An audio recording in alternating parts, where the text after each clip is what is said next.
Sure, you have gone through phases where you have seen people get promoted who you think, I won't say don't deserve, but you think you are more deserving of that promotion. And you see it all around, you see this happening, and you wonder, what do you need to do to get into those promotions? The truth is, there are people who are working 60 hours a week who probably outwork everyone else, but they are not positioned well for growth. Let's investigate this a little more in the next 5 minutes and understand what it means to be positioned for growth. Let's jump in.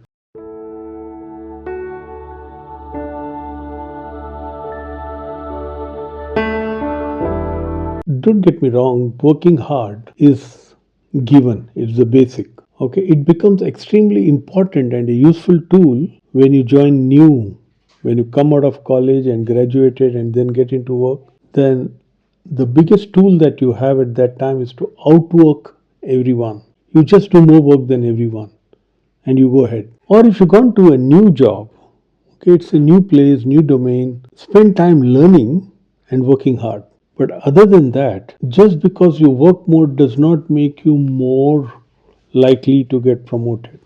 It's just the basic. You have to, everyone does it. Also, performance is basic. You need to give the output. Everyone performs. So, just because you performed and you work hard does not automatically qualify you to be in that position where promotions happen. So, what's the difference? Let's look at two people, and you know many people like that. So, let's call her as Alice and let's call him Bob. Alice logs 60 hours a week answering email at midnight, weekend tasks, and Bob logs 45 hours.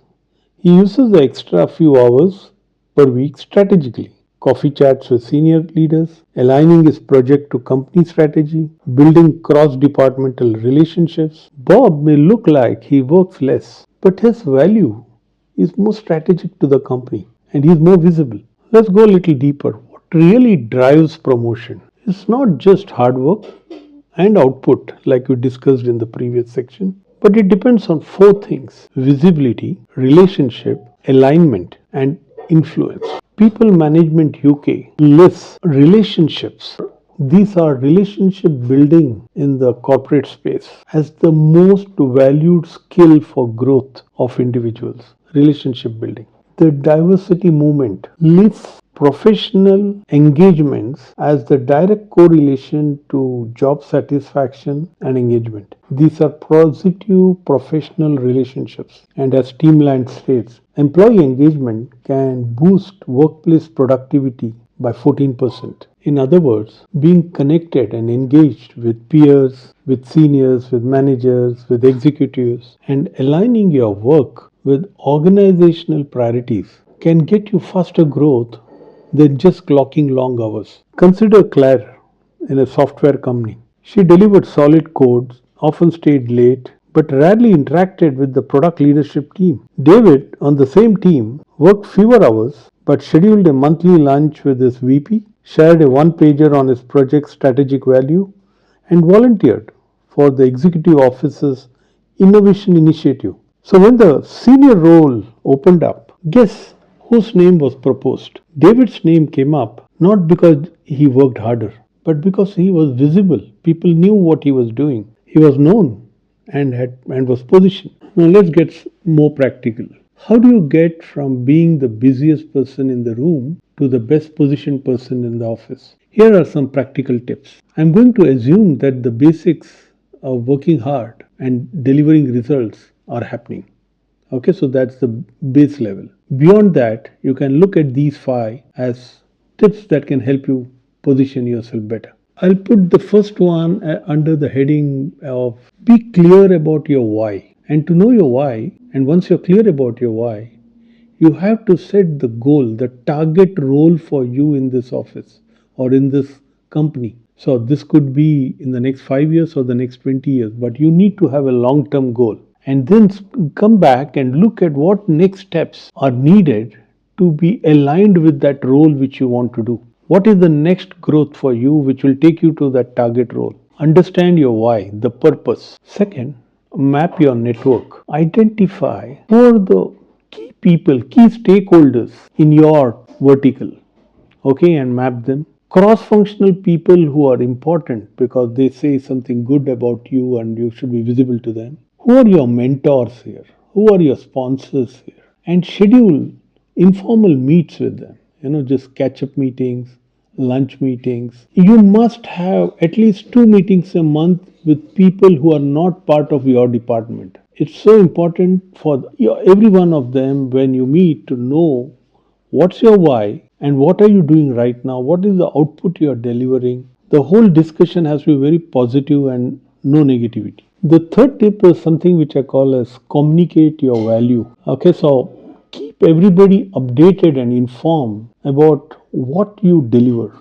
It could be in the form of an email summary that you send every month to your boss or any other key stakeholder who needs to know. It should be concise, but it talks about what you did and what's the output you delivered. Essentially, what did you grow or what did you save or what did you enable? That should be very clear. Be visible in strategic forums. Instead of sitting late and working harder catching up on email, join some of these strategic meetings. This cross functional team meeting, innovation, brainstorming meeting, the big picture meeting, the cross departmental meetings. These are the meetings where you are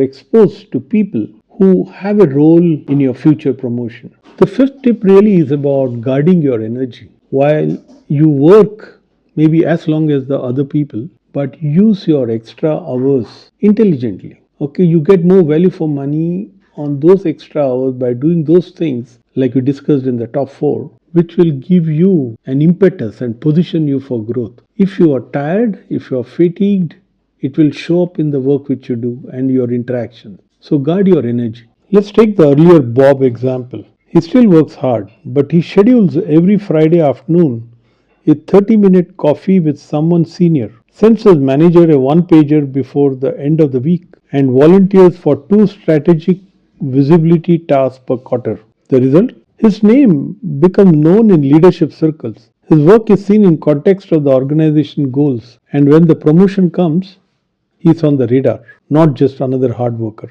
Before closing, I must talk to you about some pitfalls to avoid. The trap one is confusing visibility with being loud. You don't have to necessarily talk in a meeting unless you have something to say, which adds value to the meeting. Don't mistake being visible by being loud. Visibility is about showing how you are strategic and aligned with the company's goals. The second trap is to get too much into this and end up overworking will deplete your energy. It will leave you fatigued most of the times and this will start showing up in your work and your interactions. So be careful how you use your energy. Be smart. I see a lot of people rely solely on their managers for their promotions.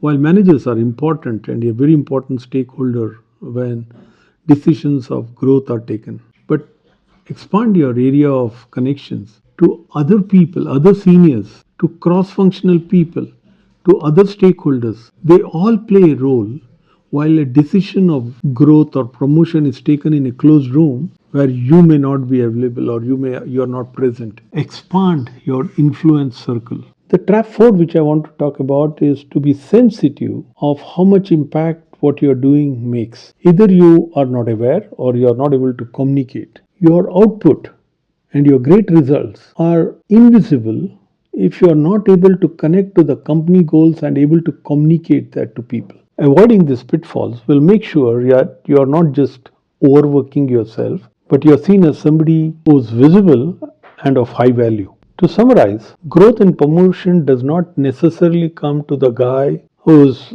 very good at his job or works very hard. So stop outworking people and focus on out positioning them. This growth comes to people who are more visible and who come with people who can make an influence in that growth decision. I hope this video was helpful. If you have any queries, feel free to message me in the comment section. Here's wishing you a lot of growth and we'll see you again next week.